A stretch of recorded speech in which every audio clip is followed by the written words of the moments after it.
John chapter 6, verse 9. Here is a boy with 5 small barley loaves and 2 small fish. But how far will they go among so many?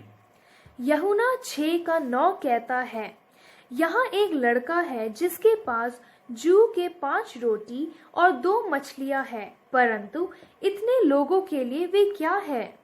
Although there was a great company of people gathered around Jesus, हालांकि वहाँ लोगों की एक भीड़ थी जो यीशु के आसपास इकट्ठे थे, when there arose the need to feed the multitude, no one had anything to offer.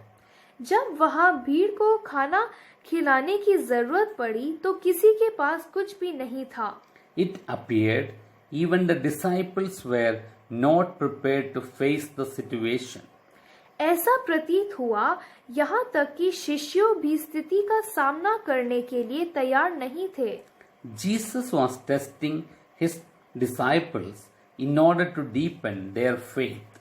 उनका विश्वास को गहरा करने के लिए यीशु अपने शिष्यों का परीक्षण कर रहे थे। But a little boy was ready to sacrifice all that he had. लेकिन एक छोटा लड़का वे सब त्याग करने के लिए तैयार था जो उसके पास था। He had brought 5 loaves and 2 fish, and he gave them to Jesus. वे 5 रोटियां और 2 मछलियां लाया था और उसने उन्हें यीशु को दे दिया। It was a small boy who made himself available to the Lord for this unique sacrifice. यह एक छोटा लड़का था जिसने इस अनोखी कुर्बानी के लिए खुद को प्रभु को उपलब्ध कराया।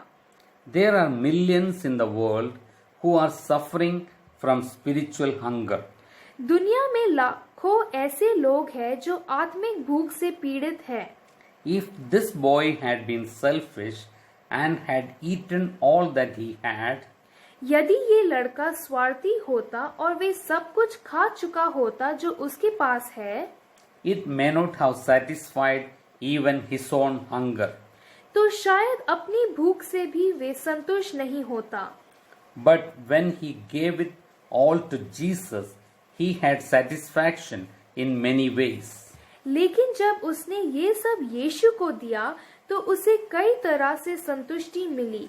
When Jesus received the 5 loaves and 2 fish, जब यीशु को 5 रोटियां और 2 मछलियां मिली, he blessed them, broke them, and gave them to the disciples without taking anything for himself.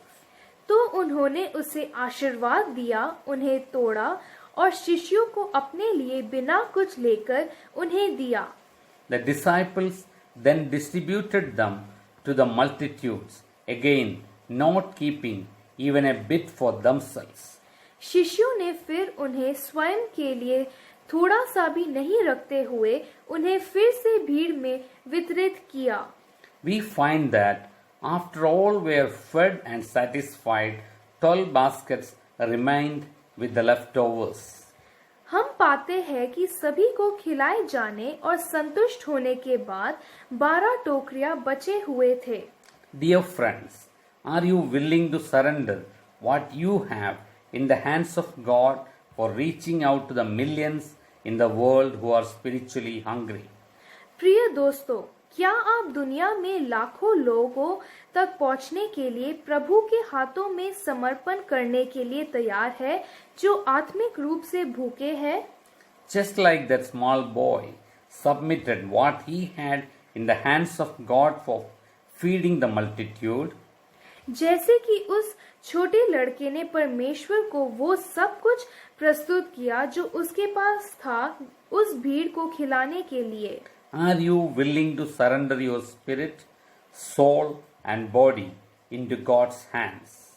क्या आप अपनी आत्मा, सोच और शरीर को परमेश्वर के हाथों में सौंपने के लिए तैयार है? Great accomplishments in life are the result of great sacrifice. जीवन में महान उपलब्धियां महान बलिदान का परिणाम है। Don't underestimate what can happen when the little you have is put into the hands of Jesus to use for His glory. अपनी महिमा के लिए उपयोग करने के लिए यीशु के हाथों में डाल दिए जाने पर क्या हो सकता है, इसे कम मत समझो। So I want to encourage you in a fresh way to surrender your gifts, your life and your resources.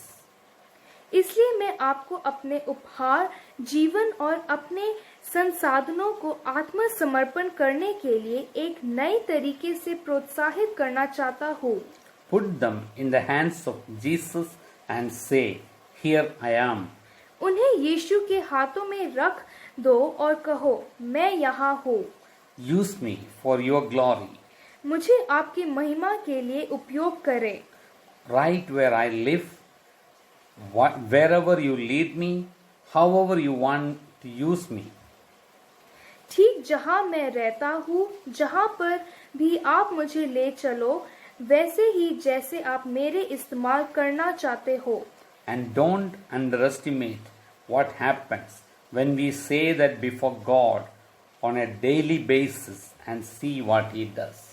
जब हम इसे हर दिन परमेश्वर को कहते हैं, उसे कम मत समझना और देखो वो क्या करता है। Lord, our Heavenly Father, प्रभु हमारे स्वर्गीय पिता, we surrender our lives in your hands. हमारे जीवन को आपके हाथों में सौंपते हैं। Please use our lives. हमारे जीवन का इस्तेमाल करो। Take our lives, use it for your purposes in ways far beyond what we can ask or imagine or ever expect. हमारे प्रश्न, हमारी उम्मीद और हमारी कल्पनाओं के पारे हमारे जीवन का इस्तेमाल करो। We pray in Jesus' name. Amen. हम ये यीशु के नाम में प्रार्थना करते हैं। आमीन।